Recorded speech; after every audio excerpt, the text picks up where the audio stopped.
G'day Frontline men. Have you ever gone past someone's place and thought, I wonder what they have inside? I wonder what sort of toy, trinket or tool that they have inside? Well, you've come to the right place. This is called Manned Space Invaders.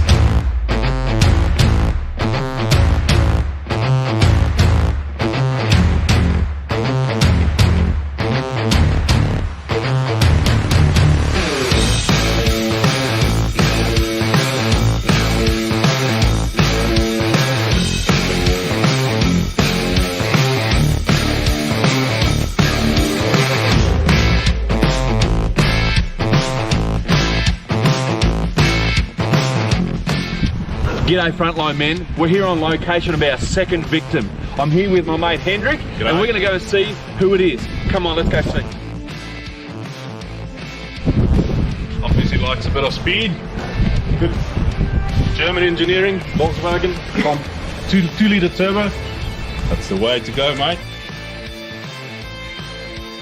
Alright. Oh! It's Matty Kronk! Hi. Hello Matt! Surprise! We're here. This is Manned Space Invaders. We're here today to have a look at 3 things if you could show us. Would you be happy to show us today? Yeah, sure. So I've got 3 things. Number 1, tool. Number 2, a trinket. Number 3, a toy. So what do you got here today? What can you show us? What's some of those things that people may not know about Matt Kronk? Well, we can start with toy. Toy? Alright, tell us. Wow, what are you building here? I'm building a remote control boat. So this is like a 1930s sort of remote 1940s. 1941 boat that I'm building. So Chris Craft boat. Hopefully one day I'll be sailing on Lake Annan. So. Sailing on Lake Annan. That's beautiful. So how long have you been working on that for now? I don't want to say that part. I've been. That's, 2 days. That's yeah. Gee, you've come a long way. Yeah, it's 2 years actually. Keep finding stuff to do around the house, so that comes before hobbies, unfortunately. Fantastic. All right, what else do you have? Maybe a tool? This is a software package that I use at work for designing civil infrastructure, roads, drainage, stuff like that. So this is a bit of a project that I'm working on, obviously in collaboration with architects and stuff. So I've done some car parks and driveways and things like that there. So how long does it take you to design one of these things?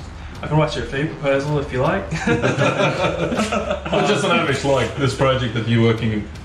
Look, how long from start to finish? This one's taken a long time just because the architect changes a lot, because finances, they go, oh that's too expensive, let's change it. And so you have to do it all over again. So I don't know how much time I've spent on that, to be honest. So for those that don't know, obviously you just alluded to, you're a civil engineer. So explain to the uneducated what a civil engineer does as opposed to a designer or just another engineer. So a civil engineer is basically the people that make cities function. So right. You want to flush a toilet, a civil engineer is involved. You want to turn on the tap, a civil engineer was involved. You want to drive to your house, a civil engineer was involved. You don't want your house to get flooded, a civil engineer was involved. So well, I like that you had me at toilet, so I'm very happy that we have civil engineers in our world. So we've seen a little bit of what you like to play around with here. We've seen obviously a tool that you use every day at work, and incredible job that you do there with your civil engineering. What about a trinket? Do you have any sort of trinkets that you have around the place that you can sort of show us about? Yeah, no worries. Let's leave Tim the Toolman and we'll go to Sheldon Cooper. All right. So Matt, we're in your space.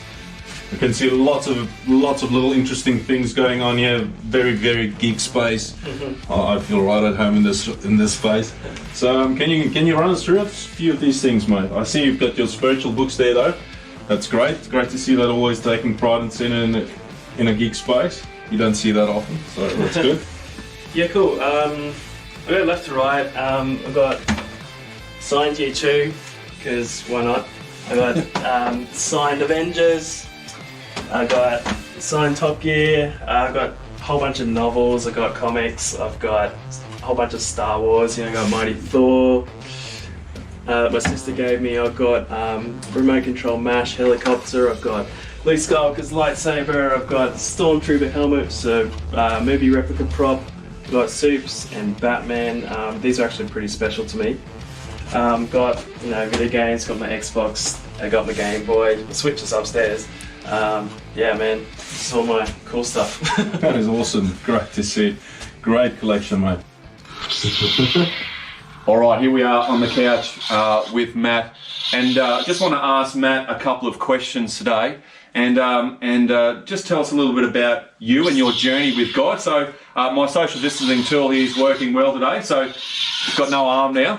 So Matt, obviously you've been in our church for quite some time. You did move to the Sunshine Coast for a couple of years, I think, didn't you? Yeah, 2 years. 2 years. Yeah. Your wife, beautiful wife Sarah, used to work in the church in the reception area there for many years as well. And so how long you been a Christian for? A Christian, like almost my whole life.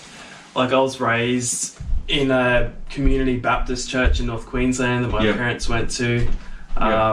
So I've just been in church my whole life. I remember being very young, 8, 9, something like that, and I just really particularly remember that I wouldn't be able to ride on the coattails of their faith and go, okay, one day I'm going to have to make my own decision. Is this going to be something for me as well? Yeah. And I think Christianity is just a journey, and I just kept going on that journey. Like, I had friends my own age, super passionate as well. One of them's actually a pastor at C3 in Sydney now. Wow. I remember, being around 8 or 9, and we're in like some kind of like prayer service or something like that.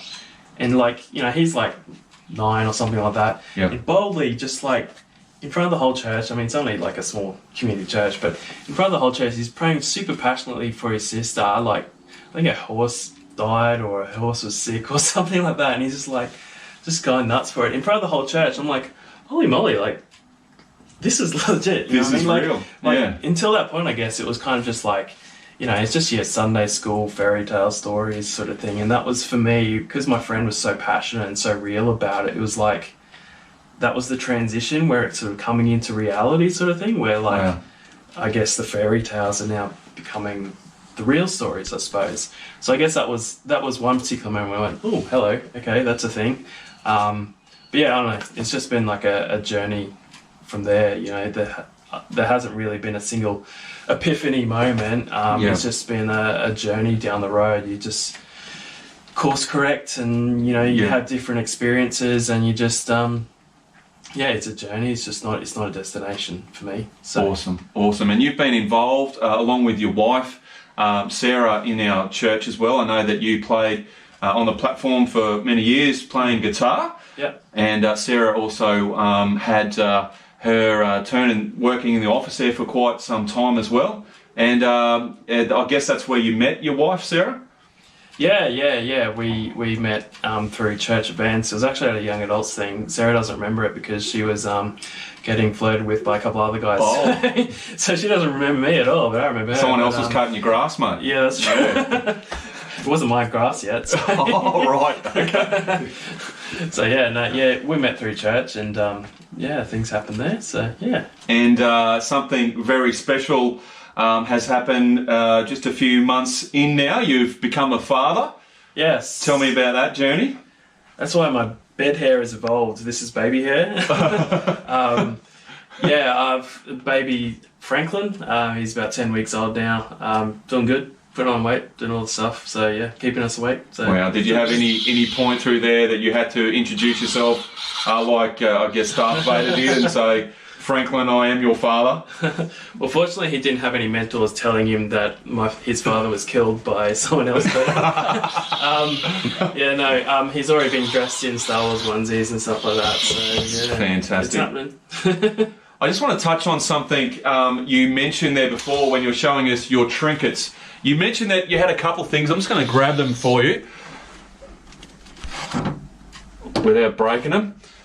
These couple of trinkets here were something that was very special to you. Can you tell us a little bit about the story behind why these are so special to you? Yeah, that's actually Superman, not Shayne Stiles. Just had to. If you've seen my Facebook page, yeah. So this Superman, I actually bought this for my sister for birthday or Christmas or something like that, and I inherited it when she passed away. But basically, at her funeral, I spoke at her funeral, and me and my brothers, we all dressed up in superhero costumes as kind of like a bit of a remembrance for her. So we like Beautiful. the casket in superhero costumes because she was super into the comics. Her number plate was actually Kal-El, which is Superman's real name. Wow. So this was hers that I bought her because that's her favourite comic book character. And then at the funeral, I shared about the friendship between Superman and Batman because it's a bit of an odd friendship, but they're kind of best friends, but they're very different people because he's all about the light, he's all about the dark. He kind of hates himself. He's kind of like the scout, you know what I mean? And so when I shared at my sister's eulogy, I shared on that relationship. So when I sort of when I inherited Superman, I decided to get the Batman because that to me was like Your friendship with your sister. it was a mirror of my friendship with my sister because I saw my sister as Superman because she was going through super. She died of medical leukemia. No, it was a whole host of stuff, which is just super rare. Her kidneys had stopped working. Sure. She had kidney transplant, and then just super duper rare. I think she was like the 4th person in the world. She was actually allergic to anti-rejection medication. Oh goodness. So her body couldn't accept the kidneys. And so while the doctors are going, oh, flip, what do we do? Like, this is only the 4th person in the world. We don't have plan B because this doesn't happen. Yeah. She caught pneumonia during that time and it was like within 24 hours. Wow. She was gone, but yeah. And that's why trinkets are so important. You know, we see Superman, but there is such an amazing story behind something like this. So thank you, Matt, for sharing that personal but really beautiful story about your sister. She deserves it. She deserves it. What was her name again? Elise. Elise. This is for you, Elise.